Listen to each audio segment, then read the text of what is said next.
Hey, let's talk about confidence intervals. This is our first topic of inferential statistics. So remember inferential statistics, we have descriptive and we have inferential. We've only done descriptive so far. So our first taste of inferential will be confidence intervals. So we're going to take information from a sample and draw conclusions about a population. So confidence intervals will do it. So let's do some terminology first, and then we'll get into the guts of confidence intervals. All right, first of all, we have a point estimate, and a point estimate is a value that we obtain from a sample. So for example, X bar, sample mean, or P hat, sample proportion. Those are examples that we'll use for point estimates. A statistic is a value we gather from a sample. So just remember, they both start with S's, statistic and sample. So X bar, little n for sample size, P hat, S for standard deviation. Those are all statistics. Parameters come from populations. Hey, the letters match. P for parameter, P for population. Parameters would be mu for population mean, pi for population proportion, and the last one that we'll talk about is sigma for population standard deviation. All right, so when we have a confidence interval, what we're going to do is take a piece of information, like a sample mean, and we're going to put some numbers on the outside of it, a plus or minus margin. We call it our margin of error, okay? And we try to capture the truth with that. So we'd love to have a small confidence interval because we're very confident that we've captured the truth. If we make it wider, we tend to be less confident, all right? If our sample size is really big, it can become very small because we're more precise in our value. So if I had 100 values in my sample, I can make my confidence interval very small because I know I bet I'm really close to the truth there. So let's look at some examples of some intervals, like confidence intervals. Political polling is my favorite type of confidence interval. So when they say like Joe Biden is polling at 49% and Donald Trump is polling at 47%, but then they put on the bottom plus or minus 4. We're actually 4 on one side and 4 on the other. For 47 would actually mean 43 to 51%. It's that span. They think the truth is in that span. So here I have my truth, my mean, my population mean mu is 7. And I have a couple intervals.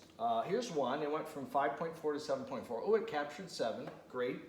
Here's one, I took a sample and got 3 to 6 as my confidence interval. Didn't capture the truth. That happens sometimes. Here's a sample that went from 5 to 9, and another one, so it captured 7, and 6.3 to 7.7. That also captured the truth, which is 7. When we do confidence intervals, there are 3 typical ones that we like to use. They're called levels of confidence, all right? There's 90% confidence level, 95%, and 99%. The bigger the confidence level, the wider your confidence interval is going to be, because you're more certain you're going to capture if your net's really big. Think about it. If you got a bigger net, you're going to capture more butterflies, right? If your net's small, you're not going to capture as many. So we're more confident, we make a bigger number. So we use some z-scores when we do this. When we get to the formula, I'll show you that. But the z-score that goes to 90% is 1.645, for 95% is 1.960, and for 99% it's 2.576. I put those in your notes, so you'll see those in there. When we do a confidence interval, we need to have some assumptions provided in order to move forward with the actual confidence interval. All right, so it has to be statistically sound. So this is what we mean by that. So we're going to start off with confidence intervals for a population mean. We're going to call them a Z confidence interval. We'll talk about that in the next video. But our assumptions for that would be that X bar is from a simple random sample. We talked about that concept before, what a simple random sample is. And we got our mean, our sample mean, from a simple random sample. Number 2, n is large, and our value for large is n is greater than or equal to 30. Remember the central limit theorem? Once you hit 30, it starts looking approximately normal. We like that. Approximately normal is good. And the last thing for this first kind of confidence interval is that sigma is known. We know the population standard deviation. That seems kind of weird. You're trying to capture the mean, the population mean, but you already know the population standard deviation. A little weird, but we're going to go ahead and try that. So the formula for a confidence interval is, and this is for a population mean, it's a Z confidence interval for a population mean. It's X bar plus or minus the Z critical value, one of those, times sigma over radical n. If you remember from before, sigma over radical n is what? That's our sample standard deviation, okay, that we learned with the central limit theorem.